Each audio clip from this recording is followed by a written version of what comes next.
Here's another example problem that could pop up if you wanted to find an equation of a tangent line. So remember that the slope of a tangent line is the derivative. That's important. So if we want to find the equation of the tangent line, we're going to need its slope. So let's look at the derivative. What is the derivative of g here? Well, that's going to be the derivative with respect to t of the first part minus the derivative with respect to t of the second part because of the difference rule. And then we're going to derivative of a constant function is 0, and then we can use the power rule over here to get minus 2t. Simplifying it all out, we get that the derivative of this function is negative 2t. The slope of this parabola anywhere is just negative 2 times the input. We have found the slope of this parabola at any point. Now we want specifically the slope at an input of 2. So just a quick note. You must find g. You must find the derivative before plugging the number in. If you plug the number in first, you're always going to get a number out. So you can't take the derivative when you just have a number. It's always going to turn out to be 0. So make sure you take the derivative first. Why does that write effing? That's supposed to be find.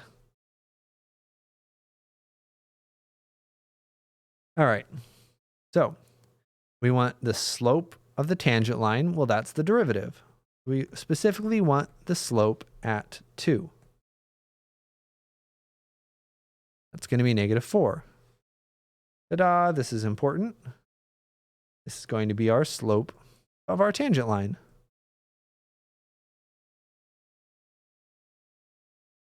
Visually, g is 10 minus 2t.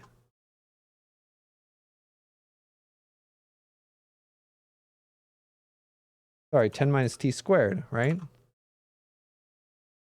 Yeah, 10 minus t squared. And we're looking for the equation of the tangent line when t is equal to 2. That's at the point 2 comma 6. We want the equation of the tangent line here. What we've done so far is said that the slope of this tangent line is negative 2. But we still don't have its equation. But if we know the slope and we know a point, we can find an equation of a line. This is not calculus anymore. So we know, right? This is our slope, m.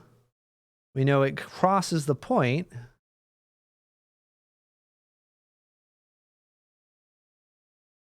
(2, 6).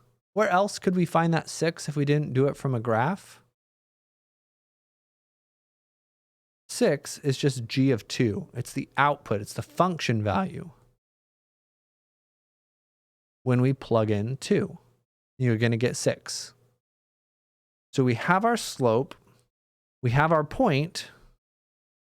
You can use point slope or slope intercept. Not calculus anymore. This is just algebra. So my favorite way of doing this is point slope form, which is y minus y naught equals m times x minus x naught. But if you don't like that formula, you can also use y equals mx plus b. With this formula, you need to solve for b.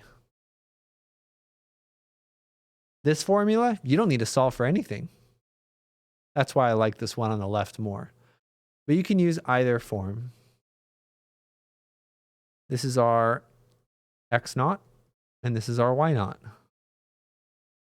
And what we're going to get is y minus the y coordinate we know is equal to our slope, which we said was negative 4, times x minus the x coordinate that we know.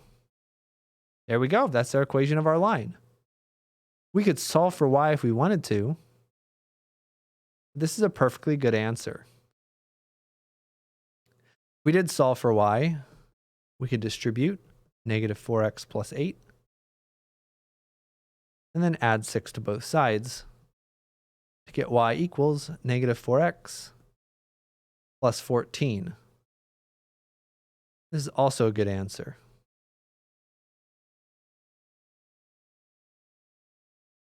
If you were using slope-intercept form, what you would do is you'd use your point. The y value is 6, the slope is negative 4, the x value is 2, and you could solve for b this way, and you'd also get that b, right, is the same value. Add 8 to both sides, you'll get that b is 14. Bunch of different ways of getting to the same answer. The important thing, when possible, is to make sure our answer is correct. Let's plot what I boxed on Desmos. Y minus 6 equals negative 4. X minus 2, does that look like a tangent line to you? It sure as heck looks like a tangent line to me. See how it skips right off the graph at that exact point that we wanted. That's how we can find equations of tangent lines.